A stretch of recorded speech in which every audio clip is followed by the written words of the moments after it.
Hey, what's going on YouTube? It's Andy back again from the underground. And first off, Happy New Year. I've been away for some time, but today we are back and we're taking a look at the brand new Bulletproof Fitness VTS Feather Barbell.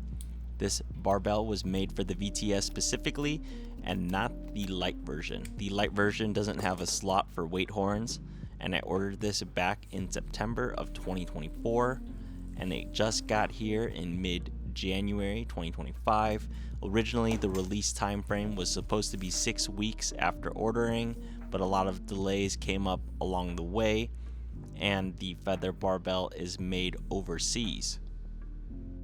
For me, the cost was $159.14 shipped to my door.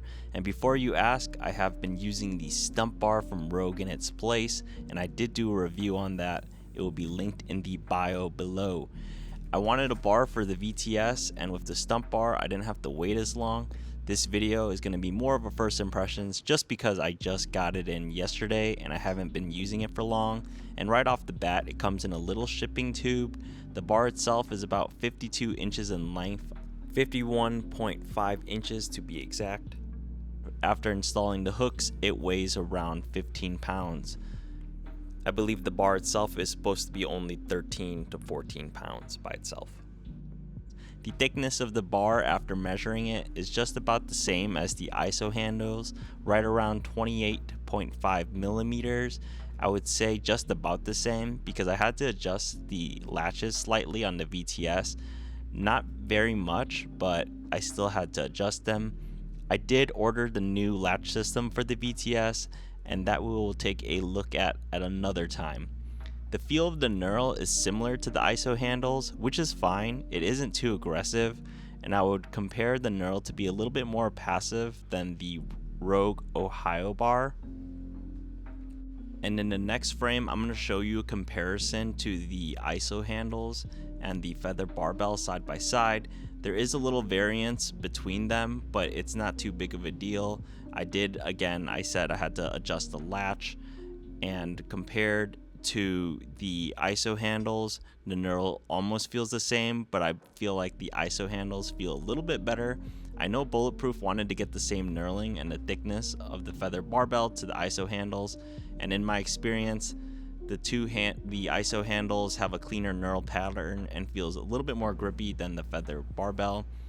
On the Feather Barbell, I do like the dual knurl marks that they provide, and in this instance, I wish there was more of them just because this bar is being used only on the VTS. From my first use, it seems like I'll always place my hand on the inner knurl mark, as the outer one is pretty close to the VTS housing clamp, and there's a middle knurl mark on the bar, and I'm okay with it. I would prefer it to be a complete center knurl so that you kind of feel more in place. And that would just be my preference, as I'm used to using a power bar for squat. The knurl mark in the center is about 1.25 inches, and the outer ones are about 1.5 inches of non-knurled mark.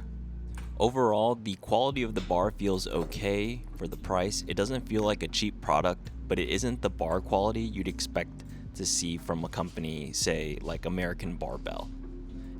I do think if you want to stay in the Bulletproof ecosystem, the Feather Barbell is a good option for your VTS. The weight horns and the Feather Barbell will probably run you a little bit less than buying, say, a Rogue barbell. For example, my weight horns and Feather Barbell setup was cheaper than the stump bar that I reviewed a few months back. And it's nice to use the weight horns for more than just the ISO handles. So if you already have the ISO handles, getting the Feather Barbell is kind of a no-brainer. And in this segment right here, you could see from the caption that I put, I'm showing you how long it takes to switch out the ISO handle to Feather Barbell. I forgot to mention some additional specs of the bar. It has a maximum weight capacity of 1,000 pounds, and from the Bulletproof website, it said it's made out of grade 45 steel with hard chrome plating. And I'm going to let this portion play out, but if you made it this far in the video, thank you so much for watching. As always, be sure to like and subscribe if you haven't already. And if you have any questions, put them in the comments down below. But I'm going to get back to you right when we pick up with the portion where I start showing you the lifts with the feather barbell.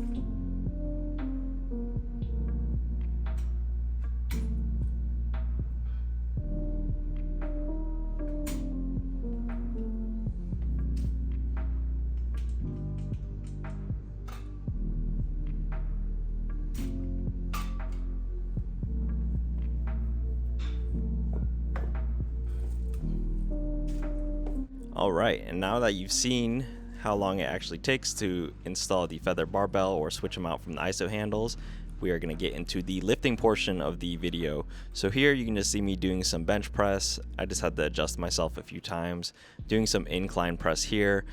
The pressing movements feel really smooth, really balanced with the feather barbell. I really like that the starting weight on the feather barbell is a lot lower than if you would use a 45-pound bar. And that's a really big bonus in my book. So a lot of smaller users or people who don't need that much weight, I think they would appreciate the feather barbell a lot, and it's kind of a must-have for them in that situation. For me, using a regular bar isn't too much of an issue, but having the feather barbell and switching them between the ISO handles is really nice and smooth. The process, the feel of it definitely feels more of like a Smith machine in this instance, where it has like counterweight. And as you can see here in my VTS setup, I'm not using any bands or anything to counter the trolley weight, and it feels comfortable and easy to use with the feather barbell. Would I say it's a must-have? No, it's probably not a must-have, but it is a nice to have for sure. And if you have any questions, as always, leave them in the comments down below. I got more videos lined up for you, so stay tuned for those. And thank you so much for watching. And as always, I'll see you in the next one. Peace.